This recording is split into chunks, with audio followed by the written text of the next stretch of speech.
Hello dear student, good morning. आज अब हम लोग पढ़ेंगे ऑस्मोटिक प्रेशर। ठीक है। अब ये ऑस्मोटिक प्रेशर क्या होता है इसके बारे में डिटेल में स्टडी करेंगे और इसका कुछ न्यूमेरिकल्स भी लगाएंगे। लेकिन साथ में हम लोग आज ये भी देखेंगे कि डिफ्यूजन क्या होता है, ऑस्मोसिस क्या होता है। ठीक है। तो ऑस्मोटिक प्रेशर पढ़ने के लिए हमको डिफ्यूजन भी पढ़ना पड़ेगा, ऑस्मोसिस भी पढ़ना पड़ेगा। और ऑस्मोसिस में एक टर्मिनोलॉजी आती है सेमी परमिएबल मेम्ब्रेन। तो सेमी परमेबल मेम्ब्रेन के बारे में भी हम लोग आज देखेंगे। ठीक है। तो आइए सबसे पहले शुरू करते हैं डिफ्यूजन। तो क्या होता है डिफ्यूजन, पहले ये देखते हैं। Diffusion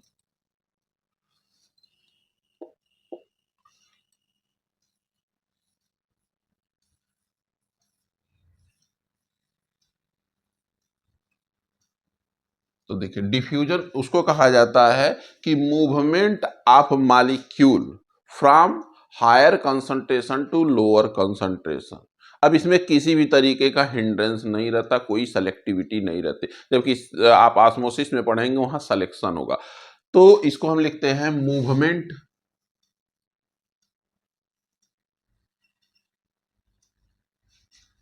of molecule. कहां से? From higher concentration to lower concentration.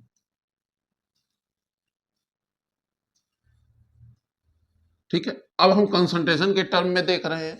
अब अगर इसी को थर्मोडायनेमिक्स के पॉइंट ऑफ व्यू से देखें तो हायर एनर्जी से लोअर एनर्जी की तरफ जा रहा है, कि जहां पर इसका एनर्जी ज्यादा है और ये कम एनर्जी की तरफ जा रहा है, हम उसको भी कह सकते हैं कि अकॉर्डिंग टू द थर्मोडायनेमिक्स। तो या हम इसका एक दूसरा डिफिनीशन लग सकते हैं, फ्रॉम, पूरा नहीं लिख रहे हैं, आप पूरा लिख लीजिएगा, मूवमेंट ऑफ मॉलिक्यूल फ्रॉम, कहां से मैं लिख दे रहा हूं, फ्रॉम हायर एनर्जी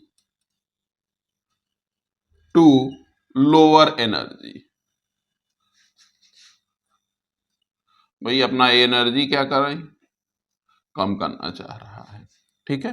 अच्छा, डिफ्यूजन एक स्पॉन्टेनियस प्रोसेस है।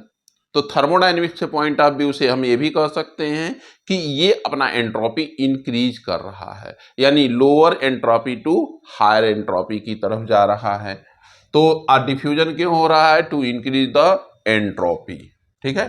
तो ये भी कह सकते हैं कि from lower entropy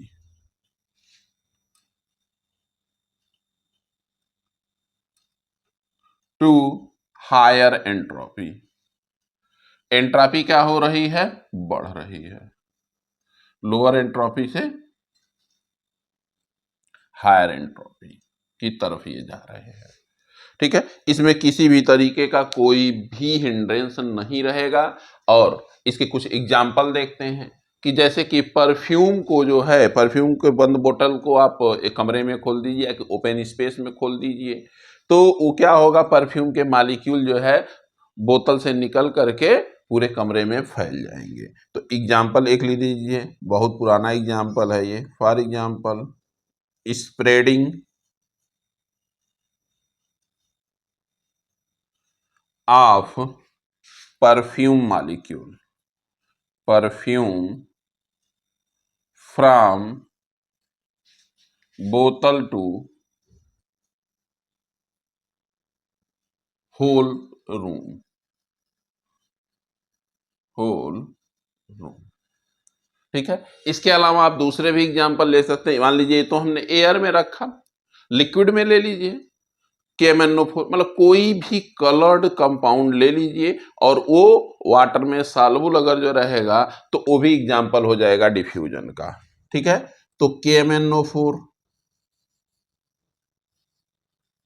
in water, तो वाटर में KMnO4 का क्रिस्टल डाल दीजिए, देखिएगा धीरे धीरे जो है वो पूरे बीकर में फैल जाएगा।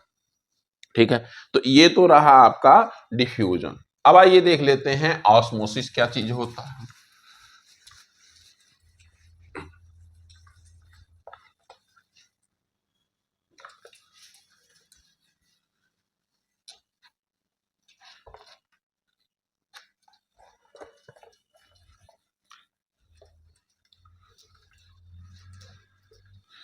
देखिए ऑस्मोसिस में क्या होता है भाई, देखिए ये जैसे डिफ्यूजन में हायर कंसंट्रेशन से लोअर कंसंट्रेशन तक मॉलिक्यूल गया था, ऑस्मोसिस में भी हायर कंसंट्रेशन से लोअर कंसंट्रेशन तक वही मॉलिक्यूल जाता है। लेकिन सोल्यूशन का अगर जो केस रख देंगे तो सोल्यूशन अगर जो हम टर्मिनोलॉजी यूज कर लेते हैं तो lower concentration to higher concentration हो जाता है। अभी डिफिनेशन के अकॉर्डिंग बता देंगे। लेकिन ऑस्मोसिस में एक टर्मिनोलॉजी आ जाएगी semi permeable membrane. Semi permeable membrane के बिना जो है ऑस्मोसिस का डिफिनेशन अधूरा है, ठीक है, कंप्लीट ही नहीं होगा। तो चलिए देखते हैं ऑस्मोसिस क्या होता है। ऑस्मोसिस को कहेंगे मूवमेंट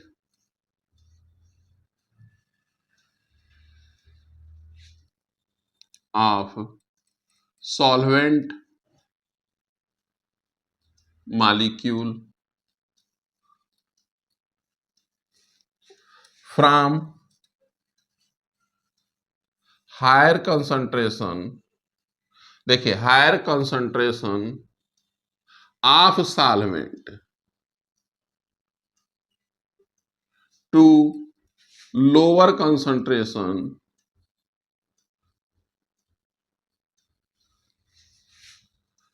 ऑफ सॉल्वेंट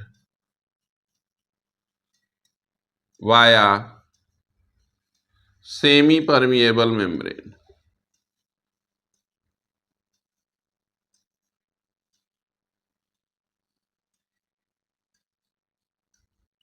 आगे से हम सेमी परमिएबल मेम्ब्रेन को एसपीएम से लिखेंगे, ठीक है। तो देखिए कहां से, हायर कंसंट्रेशन ऑफ सॉल्वेंट से।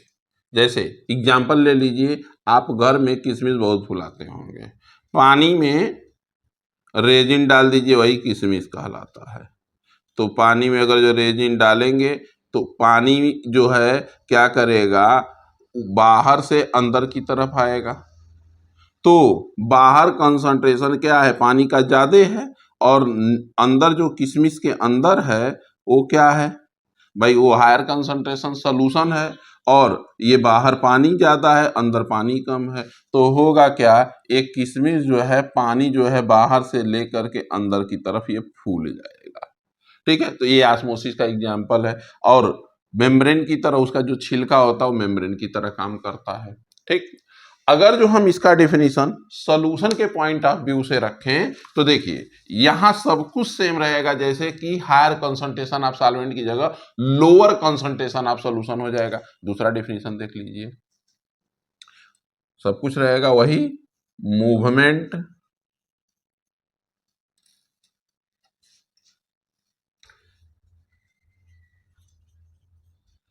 Of solvent molecule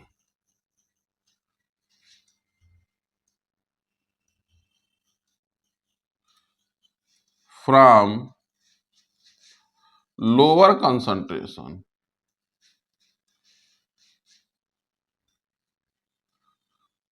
concentration of solution to higher concentration of solution, किसके through, via semi permeable membrane, SPM लिख दे रहे हैं, वाया सेमी परमिएबल मेम्ब्रेन, इसको हम बोलेंगे ऑस्मोसिस। देखिए इन दोनों डिफिनेशन में ज्यादा कुछ अंतर नहीं रहा है। यहाँ हायर कंसंट्रेशन ऑफ सॉल्वेंट रखा गया है, यहाँ लोअर कंसंट्रेशन ऑफ सॉल्यूशन रखा गया है। तो ये डिफरेंस यहाँ सॉल्यूशन है और यहाँ सॉल्वेंट है, ठीक है। अब एक डिफिनेशन और हम रख सकते हैं कि थर्मोडायनेमिक्स के पॉइंट ऑफ व्यू से। तो देखिए थर्मोडायनेमिक्स यही कहता है कि जिसके पास एनर्जी ज्यादा रहती है वो कम रहना चाहता है, तभी स्टेबिलिटी वो अटेन करता है। एक डिफिनेशन और लिख लीजिए, movement of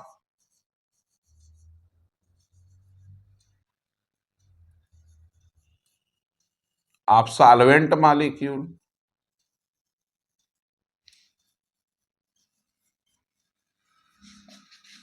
from its higher energy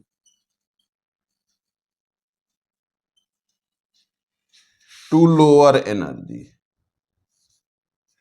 to lower energy via semi permeable membrane. ठीक है, तो भाई जिधर जिसका अमाउंट ज्यादा रहेगा उसकी एनर्जी ज्यादा रहेगी, और जिधर वो कम रहेगा उसकी एनर्जी उसके रिस्पेक्ट में कम रहेगी, तो ये मूवमेंट होगा। तो ये आपका ऑस्मोसिस का डिफिनीशन रहा। अब आइए इसको फिगर से भी समझ लेते हैं कि ये तो डिफिनीशन आपको थियोरेटिकल रहा, अब इसको फिगर से भी एक समझ लेते हैं जो आपके बुक में दिया गया है। ठीक है,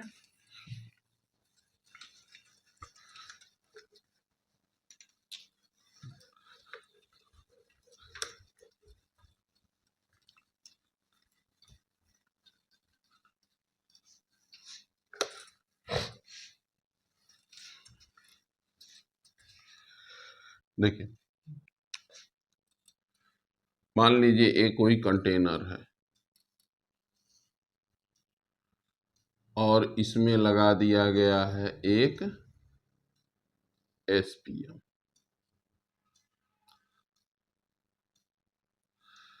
ये सेमी परमिएबल मेम्ब्रेन है।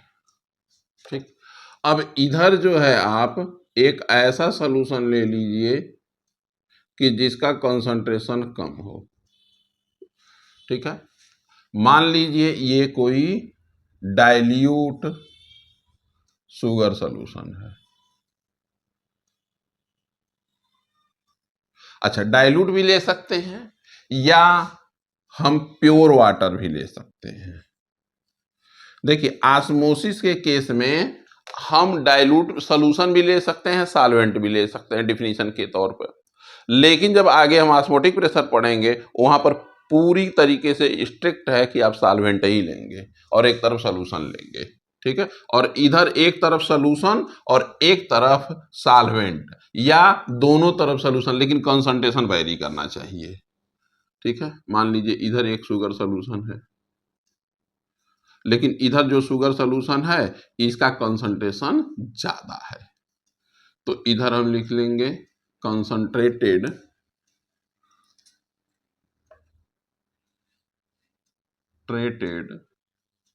Sugar solution. तो देखिए शुगर सॉल्यूशन कंसंट्रेटेड है, तो इसके रिस्पेक्ट में इधर जो है वाटर के मॉलिक्यूल कम रहेंगे और इधर वाटर के मॉलिक्यूल ज्यादा रहेंगे। तो इधर वाटर का जो है एनर्जी ज्यादा है, या एंट्रोपी कहिए, अगर जो इधर की तरफ मूव करेगा तो एंट्रोपी बढ़ जाएगा। ठीक है, तो होगा क्या, वाटर के मॉलिक्यूल जो है आपका डाइल्यूट सॉल्यूशन से कंसंट्रेटेड सॉल्यूशन की तरफ मूव करेगा। ठीक है, तो इसका मतलब ये हो गया कि मान लीजिए अगर जो इसका कंसंट्रेशन C1 है और इसका कंसंट्रेशन C2 है, तो अब आपको बताना पड़ेगा कि C1 is less than C2। ठीक है, ये एक बार एग्जामिनेशन में क्वेश्चन पूछा भी गया है कि फिगर बना के दे दिया गया है और पूछा गया है कि C1 C2 में रिलेशन क्या होगा, कौन ज्यादा होगा कौन कम होगा। तो ये ऑस्मोसिस रहा। ठीक है, अब इसी बॉडी को क्या करते हैं, हम बंद कर देते हैं। अच्छा, बंद करने से पहले हमको सेमी परमेबल मेम्ब्रेन भी पढ़ना है, ऑस्मोटिक प्रेशर पढ़ाने के चक्कर में हमने बंद कर दिया। चलिए अब आइए देखिए सेमी परमेबल मेम्ब्रेन ये क्या होता है। तो देखिए सेमी परमेबल मेम्ब्रेन जो है सेलेक्टिव परमेबल मेम्ब्रेन, वो सिलेक्शन करके भेजता, और इस पूरे प्रोसेस में देखेंगे आप सिर्फ और सिर्फ सॉल्वेंट मॉलिक्यूल ही मूव किया, सॉल्यूट नहीं मूव किया है। सॉल्वेंट मॉलिक्यूल एक्चुअली में सॉल्यूट के कंपैरिजन में छोटा होता है। अब आप कहेंगे कि सर NaCl के केस में, तो एक्चुअली NaCl के केस में क्या होता है, Na प्लस और ये Cl माइनस एक पूरी तरीके से क्या होता है, वाटर के मॉलिक्यूल से घिर जाता है और इतना तगड़ा एक खींचता है कि वो जाने नहीं देता है। ठीक है, अलग बात है कि प्रेशर ज्यादा लगाएंगे तो मूव कर जाएगा। ठीक, तो आइए देख लेते हैं सेमी परमेबल मेम्ब्रेन दो तरह के होते हैं, एक नेचुरल होता है, एक आर्टिफिशियल होता है। और आर्टिफिशियल से एक क्वेश्चन भी आप लोगों से पूछा जा चुका है कि वो उसका नाम क्या है। चलिए तो देखते हैं सेमी परमेबल मेम्ब्रेन क्या होता है। ये सेलेक्टिव परमेबल मेम्ब्रेन भी कहलाता है। यानी ये सबको आने जाने नहीं देता है, कुछ लोगों को सेलेक्ट करके भेजता है। तो सबसे पहले देखते हैं कि नेचुरल का एग्जाम्पल, नेचुरल, और एक हम पढ़ लेंगे आर्टिफिशियल। और क्वेश्चन पूछा गया है आर्टिफिशियल से, ठीक है। तो नेचुरल सेमी परमिएबल मेम्ब्रेन का एग्जाम्पल जितने भी वेजिटेबल होते हैं उसका जो छिलका मेम्ब्रेन होता है वही वेजिटेबल मेम्ब्रेन।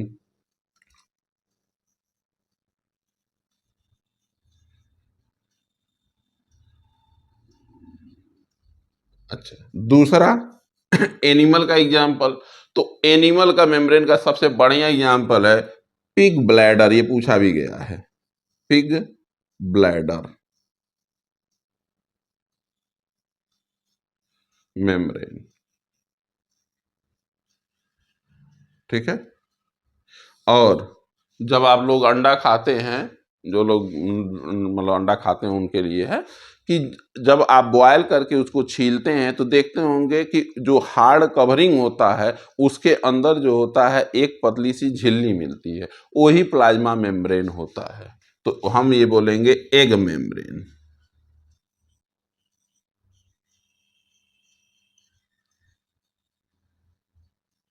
अब आपसे कह दिया जाए कि आप एक सेमी परमेबल मेम्ब्रेन जो है आइसोलेट करके दिखाइए, तो बहुत आसान है। तो देखिए एक जो होता है सबसे ऊपर जो होता है ये हार्ड कवरिंग होती है और जो बना होता है कैल्शियम कार्बोनेट का, ठीक है।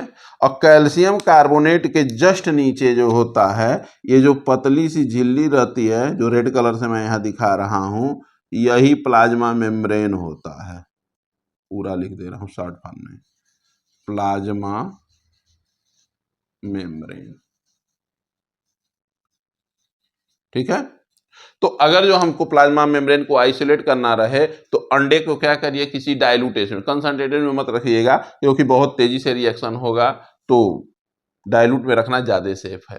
तो डाइल्यूट HCl या डाइल्यूट H2SO4 में अगर जो हम इसको रख देते हैं तो ये ऊपर का जो कैल्शियम कार्बोनेट की जो कवरिंग होती है वो पूरा डिजॉल्व हो जाता है और ये आपको प्लाज्मा मेम्ब्रेन मिल जाता है। ये आपको बायो वाले मतलब बच्चे प्रैक्टिकल भी करते हैं, ठीक है। अब आइए देख लेते हैं आर्टिफिशियल। आर्टिफिशियल मेम्ब्रेन में जो होता है एक पर्चमेंट पेपर एग्जाम्पल है,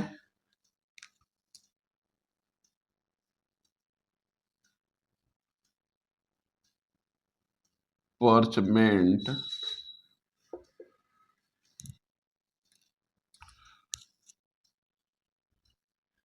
पेपर, और दूसरा एग्जाम्पल है सेलोफान, ठीक। सेलोफान का यूज जो होता है मैक्सिमम लैब में किया जाता है, वो प्रोटीन को जो है प्यूरिफाई करने के लिए। अच्छा, सेलोफान जहां से जो क्वेश्चन पूछा गया था अब उसको देखते हैं कि precipitate of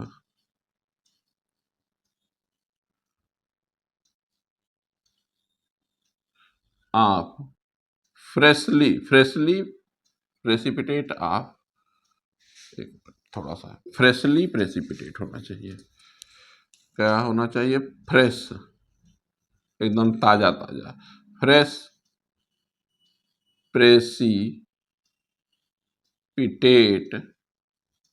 of inorganic compound. अब फ्रेशली प्रेसिपिटेट कौन सा है, ऑर्गेनिक इनऑर्गेनिक कंपाउंड होना चाहिए। तो जो क्वेश्चन में पूछा गया था कॉपर फेरोसाइनाइड, कॉपर फेरोसाइनाइड, ठीक है। दूसरा एग्जाम्पल सिलिकेट ऑफ आयरन हो या कोबाल्ट हो या निकेल हो। अब ये कहेंगे सर प्रेसिपिटेट को सेमी परमेबल मेम्ब्रेन की तरह कैसे यूज किया जा सकता है। तो देखिए जो पोरस पार्ट होते हैं, जैसे कि मान लीजिए आप एक प्लेट ले लीजिए या जालीदार प्लेट ले लीजिए जो कुछ इस तरीके से हो। तो अभी तो ये सेमी परमेबल मेम्ब्रेन तो है नहीं, अभी तो इसके रास्ते जो डालेंगे पूरा छन्नी की तरह छन जाएगा। लेकिन अगर जो हम इस प्रेसिपिटेट को क्या करें, इस पर पेस्ट कर दें पूरी तरीके से, ठीक है, पूरी तरीके से इस पर जब पेस्ट कर देते हैं तो होता क्या है कि आपका ये सेमी परमेबल मेम्ब्रेन बन करके तैयार हो जाता है। इस पर लेप लगा दीजिए किसका, यही पेस्ट का, और उसको सुखा लीजिए। अब ये जो है पूरा स्ट्रक्चर आपका काम आ जाएगा किस तरीके से, सेमी परमेबल मेम्ब्रेन की तरह। ठीक है, उतना हम बना नहीं रहे हैं, बस इतना ही रख दीजिए। ठीक है, तो ये आपको सेमी परमेबल मेम्ब्रेन खत्म हुआ। अब इसके बाद जो है, जो मेन टॉपिक पर चल रहे थे, ऑस्मोटिक प्रेशर। अब देख लेते हैं ऑस्मोटिक प्रेशर क्या होता है।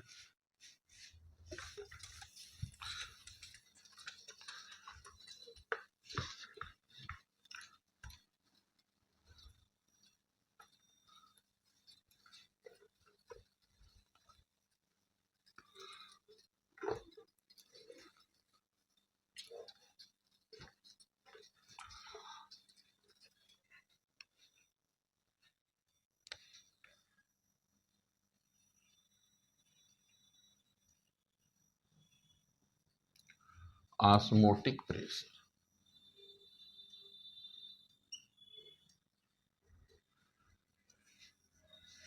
देखिए अभी जो सेमी परमेबल मेम्ब्रेन से सेपरेट हुआ था लिक्विड, तो क्या हो रहा था, एक जगह से दूसरे जगह तक जा रहा था। ठीक है, ये आपका सेमी परमेबल। अब इधर हम क्या रख ले रहे हैं, वाटर।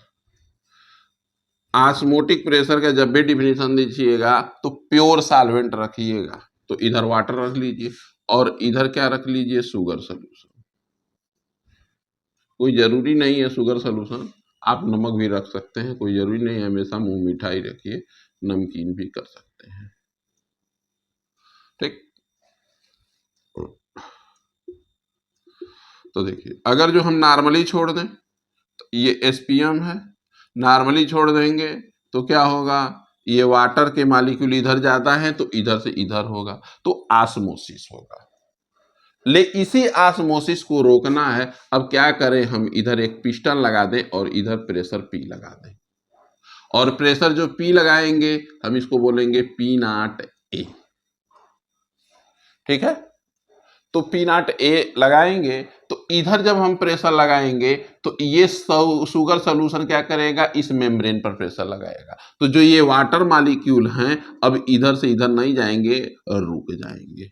यानी हम इतना प्रेशर लगा दें इसके ऊपर, सोल्यूशन के ऊपर, कि वाटर मॉलिक्यूल जो है या सॉल्वेंट मॉलिक्यूल जो है इधर से, मतलब सॉल्वेंट से शुगर मतलब सोल्यूशन की तरफ जाना बंद कर दे।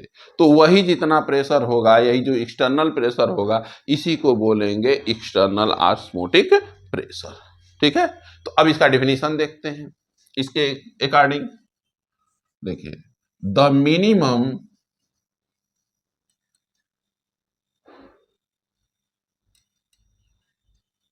एक्सटर्नल प्रेशर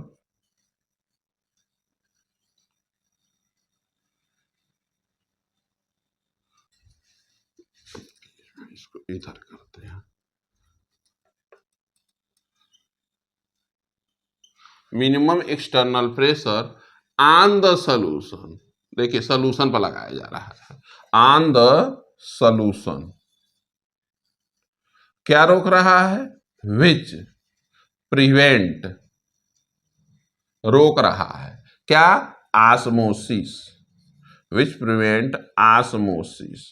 कहां से, from pure solvent to solution via semi permeable membrane. तो यहां प्योर सॉल्वेंट लगाना जरूरी है। ठीक है, तो which prevent osmosis from pure solvent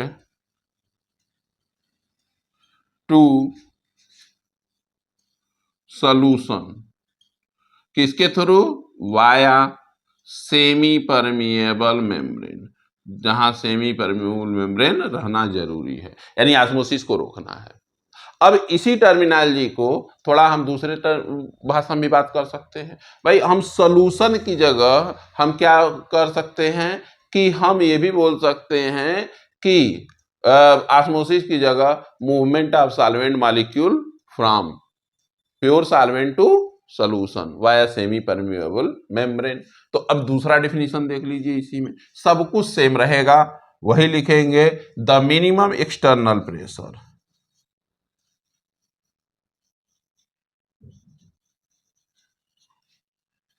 external pressure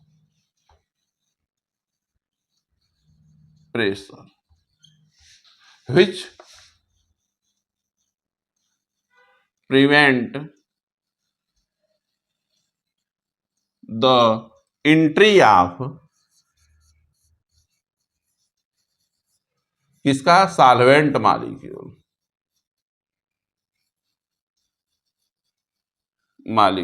कहां से, फ्रॉम प्योर सॉल्वेंट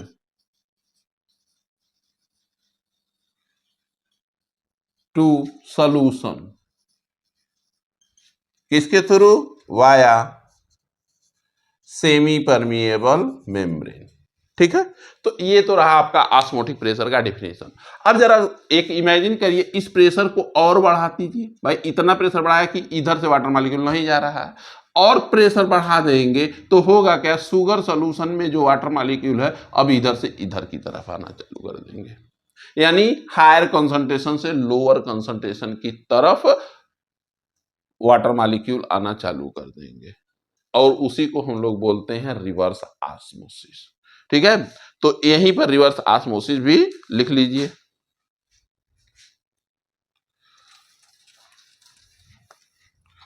अभी ऑस्मोटिक प्रेशर का आपको डेफिनेशन वो फार्मूला भी बता देते हैं। चलिए पहले फार्मूला ही डेराइव कर लेते हैं, रिवर्स ऑस्मोसिस इसके बाद पढ़ लेंगे, क्योंकि उस पर सवाल भी पूछा जाता है।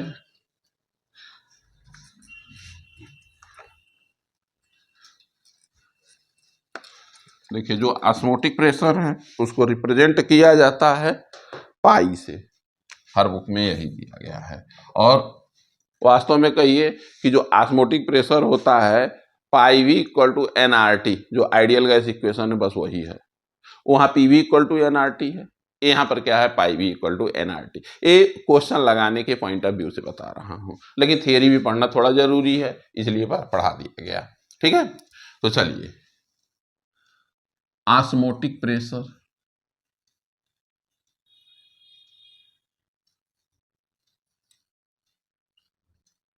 इसको रिप्रेजेंट किया जाता है पाई से।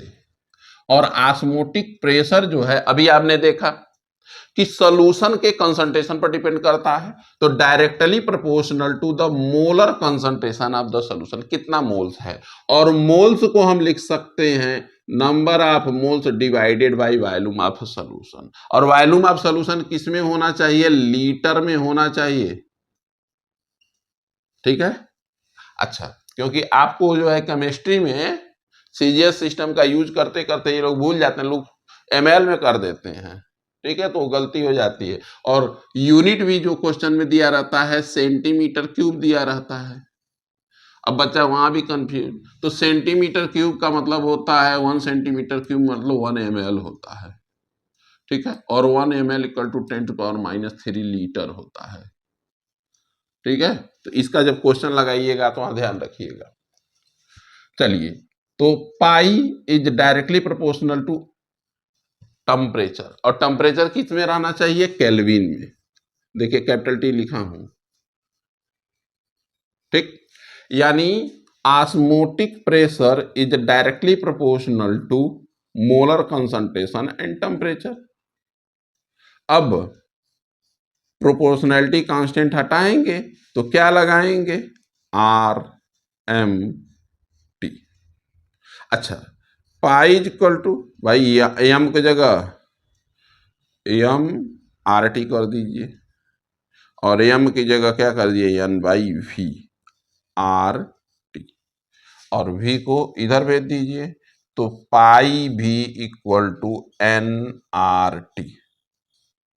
यही ऑस्मोटिक प्रेशर का फार्मूला हो गया। अब इसमें थोड़ा इस फार्मूले को और एक्सपेंड कर देते हैं। एक्सपेंशन जरूरी इसलिए है क्योंकि आगे जो क्वेश्चन पूछे जाते हैं मॉलिक्यूलर वेट से पूछे जाते हैं। तो देखिए पाई वी, एन की जगह क्या लिख सकते हैं, डब्ल्यू बी। अच्छा हाँ, यहां पर ये ध्यान रखिएगा, ये मोलर कंसंट्रेशन है, ये एन बी। तो मोलर कंसंट्रेशन ऑफ सोल्यूशन तो number of moles of solute होता है, ठीक है। तो एन बी, क्योंकि सोल्यूशन में हमने शुरू में ही बता दिया था कि सॉल्वेंट को हम ए से रिप्रेजेंट कर देंगे, सोल्यूट को बी से। तो मॉलिक्यूलर वेट ऑफ सोल्यूट रखेंगे बी, और ये आर टी, ठीक है। तो इस तरीके से भी पूछा जा सकता है क्वेश्चन, ठीक। तो देखिए फार्मूला जो है आपका ए भी, इस पर भी क्वेश्चन पूछा जा चुका है। तो हम जो एम लिखे हैं कुछ कुछ बुक में वो सी एम लिख देते हैं, यानी मोलर कंसंट्रेशन, ठीक। और ये एन बी और भी, ठीक। और ये इस पर से मॉलिक्यूलर वेट पर क्वेश्चन पूछा जा चुका है, ठीक है। तो अब इसमें जो है थोड़ा सा एक बात और जान लीजिए, जो प्रेशर की यूनिट होती है और जो आर की वैल्यू होती है, हाँ, पाई क्या है, प्रेशर, पाई क्या है, ऑस्मोटिक प्रेशर,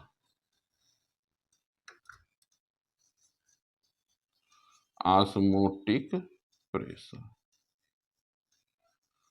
ठीक। आर क्या है, गैस कांस्टेंट, ठीक। गैस कांस्टेंट क्या है, वैल्यू 0.0831 लीटर एटमॉस्फेयर पर केल्विन, ऐसा ही है ना, पर केल्विन, ठीक। अब ध्यान दीजिएगा कि जब पाई की वैल्यू मतलब प्रेशर की वैल्यू रखिएगा तो सबको एटमॉस्फेयर में ही रखिएगा। अगर जो प्रेशर की वैल्यू मिलीमीटर ऑफ मरकरी दिया है तो उसको भी एटमॉस्फेयर में कन्वर्ट कर दीजिएगा। अगर जो वो पीएसआई में दिया है तभी भी आप उसको किस में कन्वर्ट कर दीजिएगा, मिलीमीटर, वो एटमॉस्फेयर में। देखिए 1 एटमॉस्फेयर, यही लिखा दे रहा हूं, 1 एटमॉस्फेयर इक्वल टू कितना होता है पास्कल में, 10⁵ पास्कल। और इसको हम पीए से रिप्रेजेंट करते हैं। और 1 एटमॉस्फेयर इक्वल टू होता है कितने बार के, 1 एटमॉस्फेयर इक्वल टू 1.0135 बार। दो, एक मिनट, 0.325 बार होता है, ठीक है। और इसकी जो एग्जैक्ट वैल्यू पास्कल में होती है 10, 13, 25 पास्कल होता है, ठीक है। तो ये तो मैंने अप्रोक्सीमेट वैल्यू लिखा है, लेकिन एग्जैक्ट वैल्यू जो होती है ये होती है, ठीक है। अच्छा 1 atmosphere equal to 760 millimetre of mercury, ये भी होता है, ठीक है। तो अगर जो हम मिलीमीटर को सेंटीमीटर में कन्वर्ट कर दें तो वो क्या हो जाएगा, 76 सेंटीमीटर क्यूब। और 1 मिलीमीटर क्यूब इक्वल टू होता है, मरकरी इक्वल टू होता है 1 टार, यानी ये कितना टार हो जाएगा, 760 टार, 760 टार, ठीक है। तो जितनी भी वैल्यू दिया रहेगा, जैसे टार में दिया रहेगा उसको एटमॉस्फेयर में कन्वर्ट कर दीजिएगा, बार में दिया रहेगा तो एटमॉस्फेयर में, पास्कल में दिया रहेगा तो एटमॉस्फेयर में ही वैल्यू आप यहां पर पाई की वैल्यू रखेंगे। एक और होता है 1 पीएसआई, पीएसआई। तो देखिए पीएसआई का जो होता है पाउंड पर स्क्वायर इंच, ठीक है। तो इसकी वैल्यू होती है 6894.39 पास्कल, ठीक है। 76 पास्कल, 76 पास्कल, इतनी वैल्यू ये होती है, ठीक है। तो अब जो है ये आपका ऑस्मोटिक प्रेशर से फार्मूला डेराइव हो गया। अब आइए देख लेते हैं रिवर्स ऑस्मोसिस क्या होता है।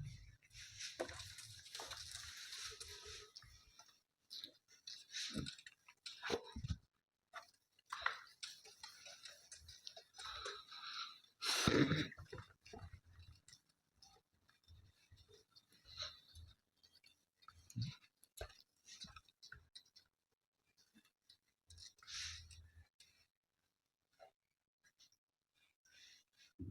वाला मार्कर सही है, इंक डाल लिया जाए थोड़ा।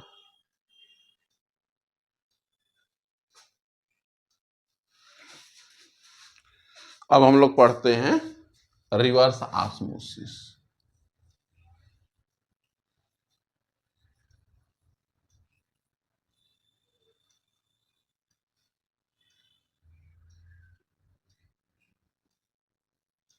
देखिए, रिवर्स ऑस्मोसिस का शॉर्ट फॉर्म आरओ है, वही आरओ है जो हम लोग घर में यूज करते हैं, ठीक है। और ये आरओ का कॉन्सेप्ट आज से ही नहीं है, रिवर्स ऑस्मोसिस का कॉन्सेप्ट जब से पानी का जहाज बना है तब से है।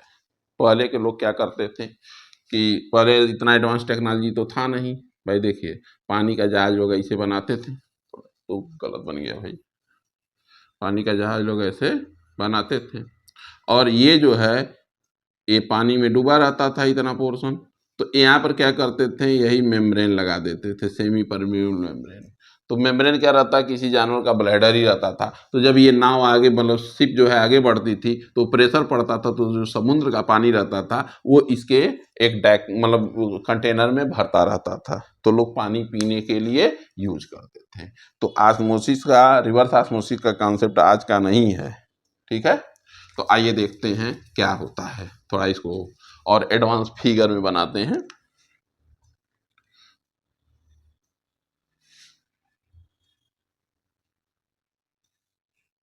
एक कंटेनर ले लीजिए और इस कंटेनर में क्या करिए, इसको अटैच कर दीजिए एक और कंटेनर से, और इस कंटेनर में आप क्या करिए, पानी भर दीजिए। मान लीजिए हम समुद्र का ही पानी भर दे रहे हैं, और इधर क्या लगा दीजिए, एक पिस्टन लगा दीजिए। आज की डेट में इसमें क्या लगा है, मोटर लगा है, ठीक। तो ये है आपका पिस्टन। अब पिस्टन को जब नीचे दबाएंगे तो इस पर प्रेशर लगेगा। हाई क्या है, सी वाटर, ये सी वाटर है, ठीक। और यही बीच में लगा दीजिए एक सेमी परमिएबल मेम्ब्रेन, यही है एसपीएम,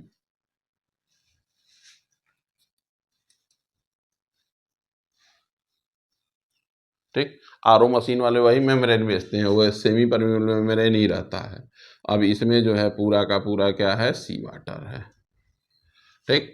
और इधर एक और कनेक्ट कर दीजिए, भाई पानी निकालना भी तो है। अब इधर जो है नॉर्मल वाटर रख दीजिए, ये जो पानी पीते हैं जितना हमको चाहिए, ठीक है। तो इसको बोलेंगे फ्रेश वाटर, और ये हम फ्रेश वाटर कलेक्ट करेंगे,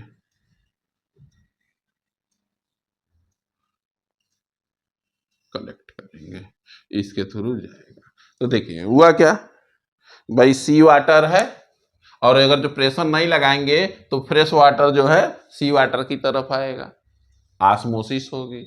अब हमने क्या किया, इधर से पिस्टन लगा दिया, आओ बेटा, अब तुमको जाने आने ही नहीं देंगे, तो इतना प्रेशर लगाया कि ये रुक गए, तो वो हो गया ऑस्मोटिक प्रेशर। अब ऑस्मोटिक प्रेशर से आपने ज्यादा लगा दिया, तो अब क्या हो गया, वाटर मॉलिक्यूल जो है हायर कंसंट्रेशन से लोअर कंसंट्रेशन की तरफ मूव करेंगे, यानी सी वाटर का क्या है, कंसंट्रेटेड है, और जो फ्रेश वाटर है ये क्या है, डाइल्यूट है। और इधर जो है वाटर मॉलिक्यूल का मूवमेंट जो है कंसंट्रेटेड सोल्यूशन से डाइल्यूट सोल्यूशन की तरफ होगा, जबकि ऑस्मोसिस में क्या हो रहा था, डाइल्यूट सोल्यूशन से कंसंट्रेटेड सोल्यूशन की तरफ हो रहा था, ठीक है। तो रिवर्स ऑस्मोसिस का कॉन्सेप्ट क्या होता है, ये हो गया।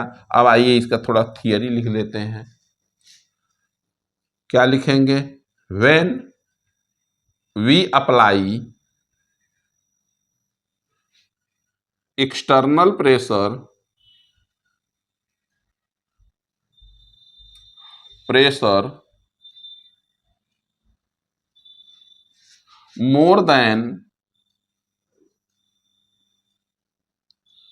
ऑस्मोटिक प्रेशर, ऑस्मोटिक प्रेशर से ज्यादा होना चाहिए, osmotic pressure on the solution then, solvent मतलब वाटर मॉलिक्यूल, अब यहां पर then water molecule move from, कहां से, higher concentration of solution, higher concentration of solution to lower concentration of solution via semi permeable membrane लिखना जरूरी है, SPM. ठीक है, सेमी परमेबल मेम्ब्रेन नहीं लिखेंगे तो डेफिनेशन गलत हो जाएगा। ठीक है, तो सी वाटर को आप जो है प्यूरिफाई इस तरीके से करते हैं। तो पहले लोगों ने नाव पर चालू किया था और आज की डेट में घर घर हो गया है।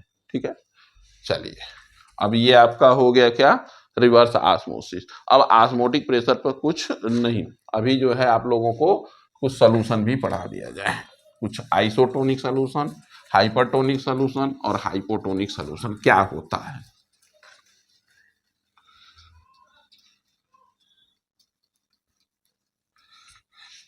अच्छा,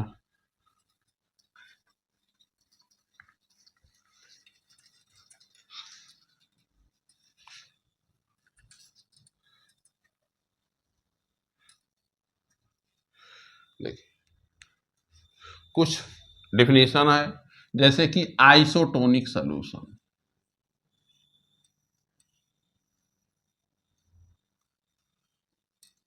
सॉल्यूशन देखिए जब दो सॉल्यूशन आप रखिए, किसी एक सॉल्यूशन को हम आइसोटोनिक सॉल्यूशन नहीं कह सकते हैं। आइसोटोनिक सॉल्यूशन जो होता है किसी के रिस्पेक्ट में होता है। ठीक है, जब दो लोगों को कंपेयर करेंगे तो हम ये बोलेंगे सॉल्यूशंस, यहां प्लूरल टर्म लगा देंगे, solutions have same osmotic pressure, pressure is known as is known as isotonic solution, tonic solution, ऐसा सॉल्यूशन जिसका ऑस्मोटिक प्रेशर सेम हो। ठीक है, तो जैसे कि मान लीजिए आपने एक कंटेनर में ले लिया ग्लूकोज का सॉल्यूशन, ग्लूकोज सॉल्यूशन, और दूसरे कंटेनर में ले लिया सुक्रोज का सॉल्यूशन,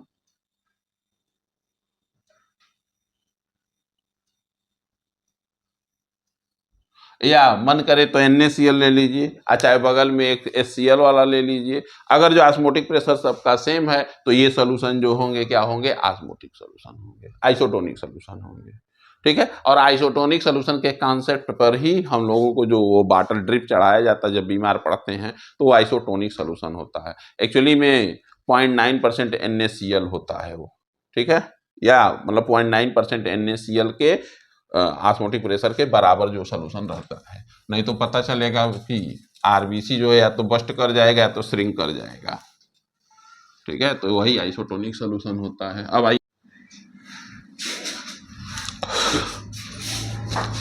आइए देख लेते हैं हाइपरटोनिक और हाइपोटोनिक सोल्यूशन का डेफिनेशन। ठीक है, एक्चुअली थोड़ा सा मिस्टेक हो गया था, तो फिर से देख लेते हैं। Hypertonic solution,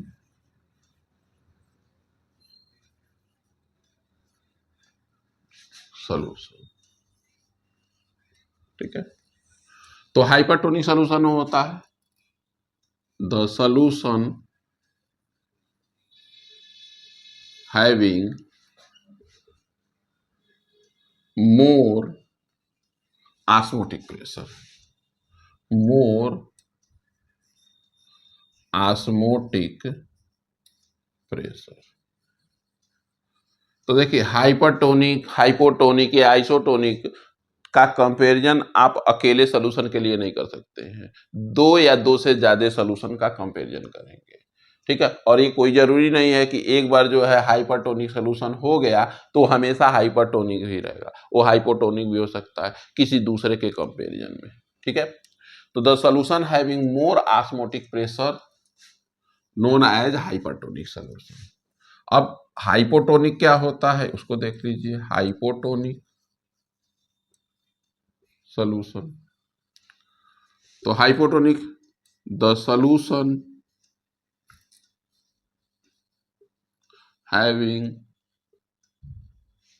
less osmotic pressure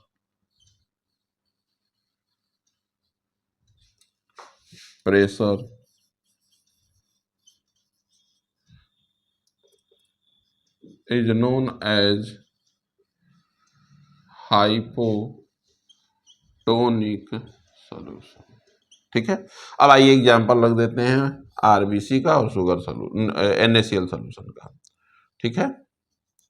तो देखिए जो हम लोगों को ड्रिप चढ़ता है, बीमार पड़ते हैं, तो वो आइसोटोनिक सॉल्यूशन होता है, नहीं तो पता चले हाइपरटोनिक या हाइपोटोनिक हो जाएगा तो हम लोगों का आरबीसी या तो श्रिंक कर जाएगा या तो स्वेल कर जाएगा, डिपेंड करेगा किस तरह का सॉल्यूशन हमको चढ़ाया गया है, डॉक्टर ने क्या चढ़ाया है।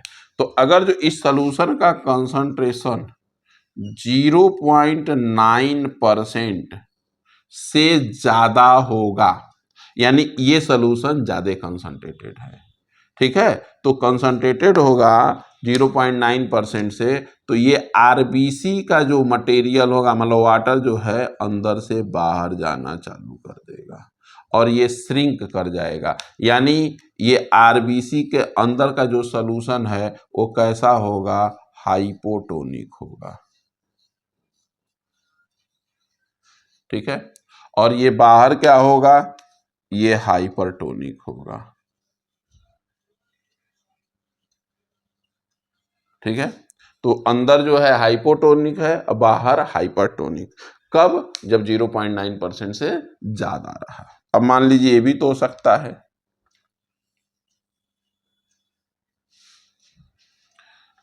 कि जो सॉल्यूशन चढ़ाया जा रहा है, तो मान लीजिए गलती से 0.9% से कम रहा, इसका कंसंट्रेशन जो है 0.9% से कम रहा और आरबीसी को चढ़ा दिया गया ब्लड में, ठीक। तो अब क्या होगा, ये जो वाटर मॉलिक्यूल हैं इनसे बाहर से अंदर की तरफ आना चालू कर देंगे आरबीसी में। तो अब बाहर का सॉल्यूशन कैसा हो गया, हाइपोटोनिक हो गया, तो अब ये हाइपोटोनिक हो जाएंगे और ये कैसे हो जाएंगे, अंदर वाले ये हाइपरटोनिक हो जाएंगे, हाइपरटोनिक, ठीक है। तो ये जो होता है हाइपरटोनिक और हाइपोटोनिक सॉल्यूशन का डिफिनीशन होता है, ठीक है। और सॉल्वेंट मॉलिक्यूल जो होता है हमेशा मूव करता है हाइपोटोनिक सॉल्यूशन से हाइपरटोनिक की तरह, यानी एक तरीके से आप कह लीजिए जो हाइपरटोनिक सॉल्यूशन होता है उसका कंसंट्रेशन ज्यादा होता है, ठीक है। तो अब जो है ये डिफिनीशन हम लोग पढ़ चुके हैं, रूल पढ़ चुके हैं। अब आइए इस टॉपिक पर जो न्यूमेरिकल्स होते हैं उसको लगाते हैं, तो न्यूमेरिकल लिखना पड़ेगा, तब तक के लिए पॉज करते हैं।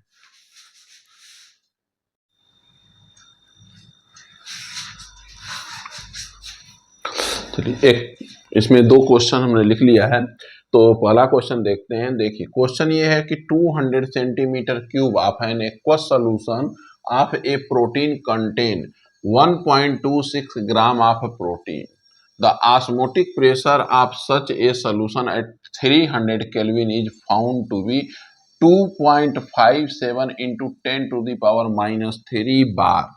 Calculate the molar mass of the protein, यानी प्रोटीन का मालिकुलर मास दिया है और यहाँ ध्यान दीजिएगा ये आर की वैल्यू दिया है और आर की वैल्यू जो है R equal to 0.083 litre bar per kelvin पर मोल। यहाँ देखिए बार में दिया है। दूसरे क्वेश्चन को जरा देख लीजिए, इसको भी for 5% solution of urea, molar mass जिस यूरिया का है 60 ग्राम पर मोल, कैलकुलेट ऑस्मोटिक प्रेशर है 300 केल्विन, और यहाँ की आर की वैल्यू जो है 0.0821 लीटर एटमॉस्फेयर पर केल्विन पर मोल। देखिए जो प्रेशर होता है एटमॉस्फेयर में और बार में लगभग बराबर होता है, लेकिन बार में जो थोड़ा सा वैल्यू चेंज हो जाता है, थोड़ी सी वैल्यू वो कम होती है एटमॉस्फेयर के कंपैरिजन में। तो 1 एटमॉस्फेयर इक्वल टू 1.01325 समथिंग होता है। ठीक है, तो चलिए आइए देख लेते हैं, पहले क्वेश्चन लगाते हैं। तो फार्मूला क्या है, पाई भी equal to W B by M B into R T. ठीक है, और वॉल्यूम यहाँ 200 सेंटीमीटर क्यूब दिया है, इसको हम लीटर में जब कन्वर्ट करेंगे तो क्या करेंगे, 200 ml हो जाएगा, और ml को लीटर में कन्वर्ट करेंगे तो 0.2 लीटर हो जाएगा, 1000 से डिवाइड करेंगे। और पूछा क्या है, मॉलिक्यूलर मास, तो जरा एमबी को इधर कर लीजिए। तो अब ये वैल्यू, ये फार्मूला हो जाएगा W B R T upon भी इधर कर दीजिए, पाई इधर कर लीजिए। उसके पीछे रीजन ये है, पाई भी लिख सकते हैं, तो पाई पहले लिखे चाहे बाद में लिखिए। अब जरा ये देखिए डब्ल्यू बाई भी यानी वेट इन ग्राम, क्योंकि यहाँ ग्राम में ही रखते हैं, divided by volume of the solution, ये परसेंट, और ये आपका पता नहीं चल गया कि कितना ग्राम है पर ml पर लीटर। ठीक है, तो अब आइए देख लेते हैं, इसको हम लोग सॉल्व करते हैं। डब्ल्यू बी यानी M B is equal to, W B कितना है 1.26 ग्राम, आर की वैल्यू हम इसमें यही रखेंगे क्योंकि ये दिया है बार में और ये प्रेशर भी बार में ही है ये, तो ये जो है 0.083 इंटू टेम्परेचर कितना दिया है 300 kelvin divided by volume of solution, तो ये लीटर में रखना है, ये ध्यान रखिएगा, इंटू प्रेशर, प्रेशर किस में दिया है 2.57 इंटू 10⁻⁻3। जब हम इसको सॉल्व करेंगे तो इसकी वैल्यू आएगी 61.0389 इंटू 10⁻3।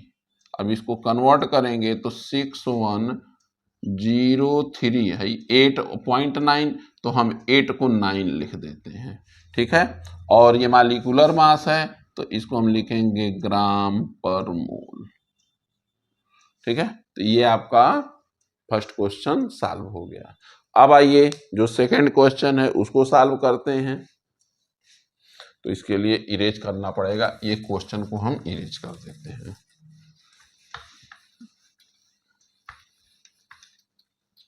आंसर भी इसको इरेज कर देते हैं। अब देखिए दूसरा क्वेश्चन,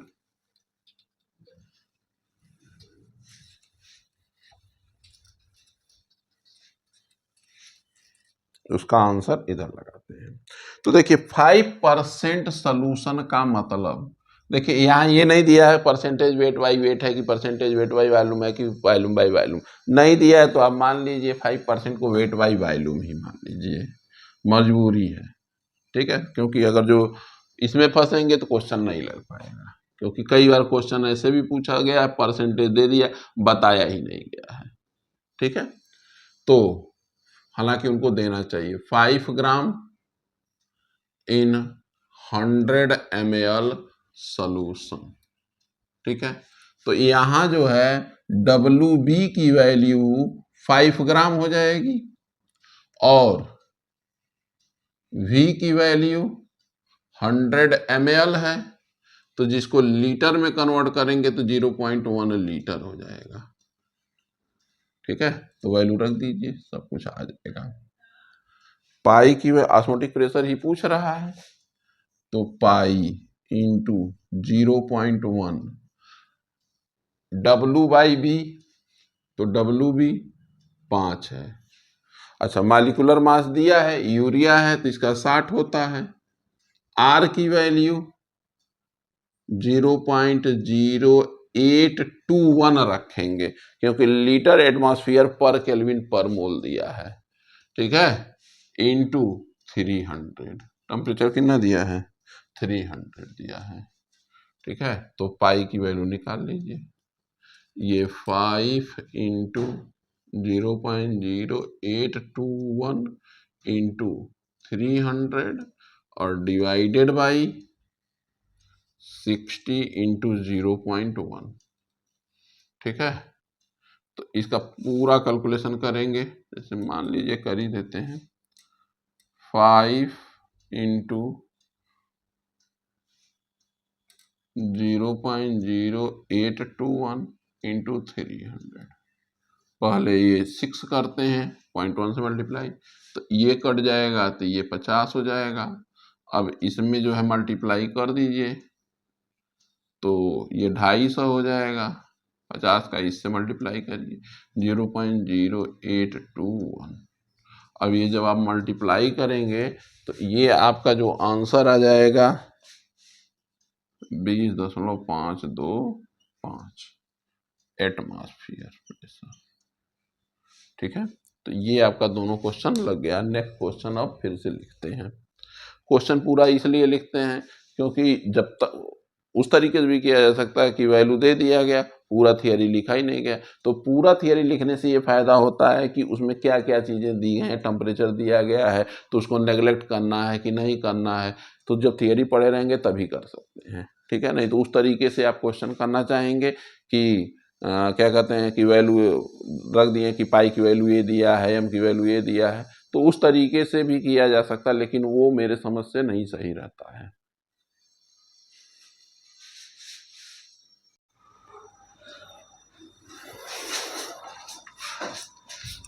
आइए ऑस्मोटिक प्रेशर का एक नेक्स्ट क्वेश्चन देखते हैं।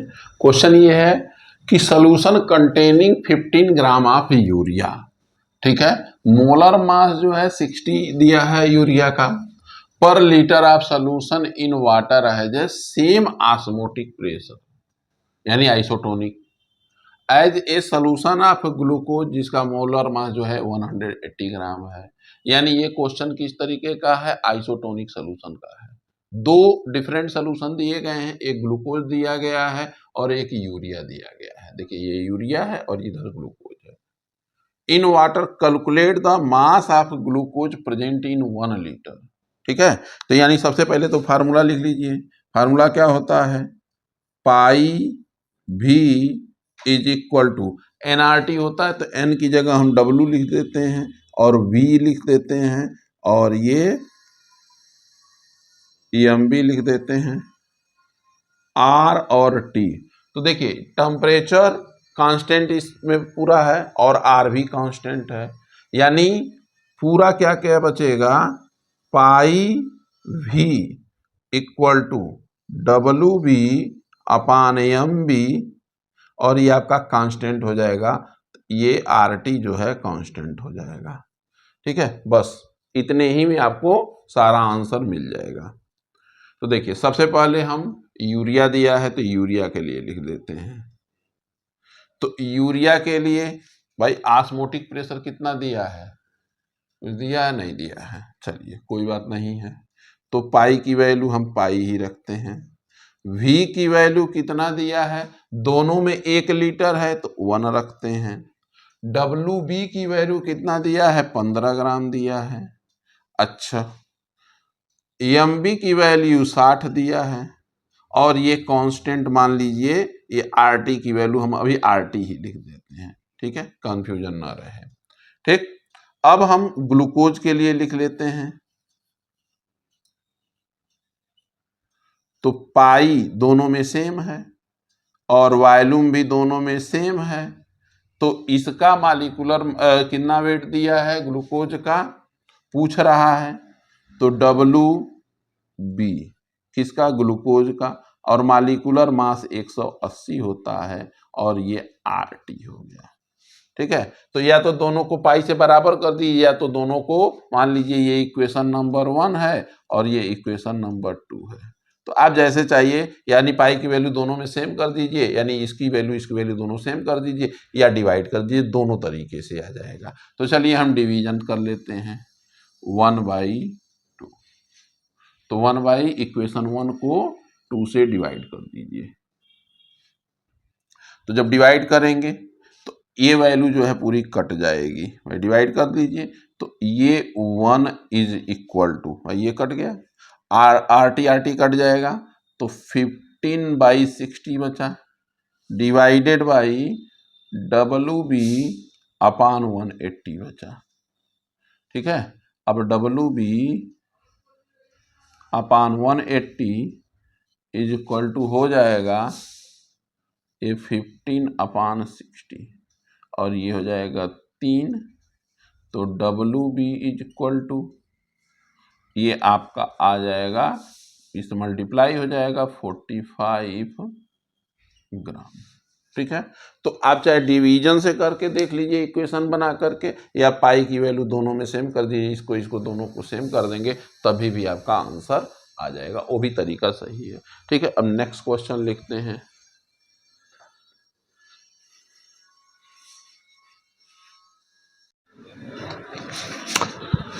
आइए एक डिफरेंट टाइप का क्वेश्चन देखते हैं।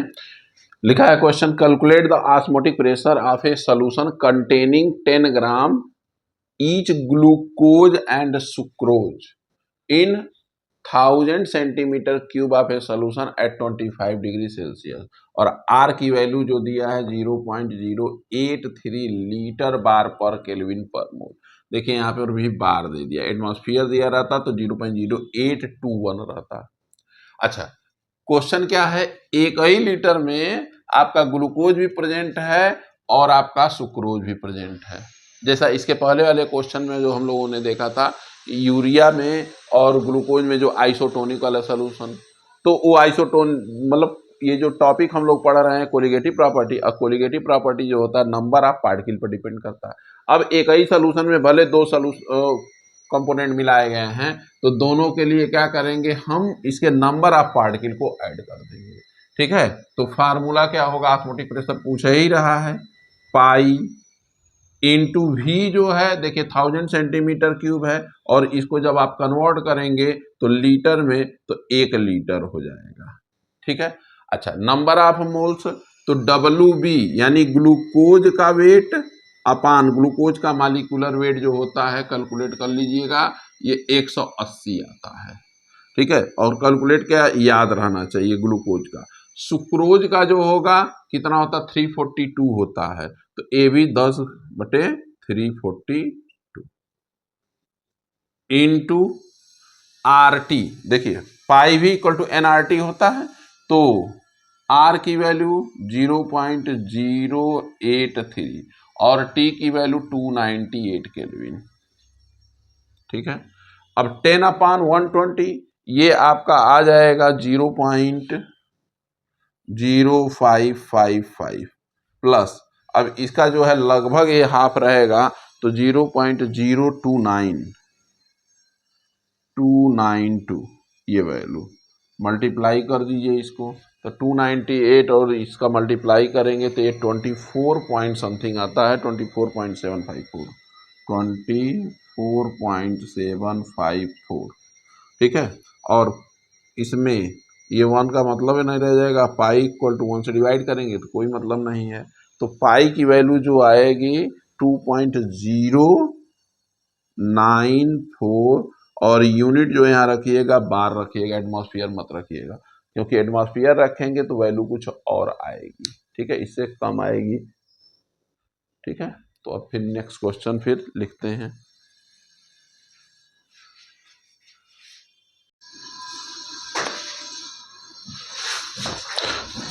चलिए, एक नीट 2000 का क्वेश्चन है और ये ऑब्जेक्टिव क्वेश्चन है।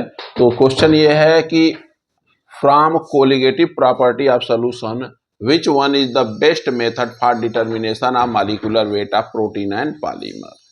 तो प्रोटीन और पॉलीमर का मॉलिक्यूलर वेट को कैलकुलेट करने के लिए, डिटरमाइन करने के लिए एक्सपेरिमेंट से कौन सा बेस्ट मेथड होता है।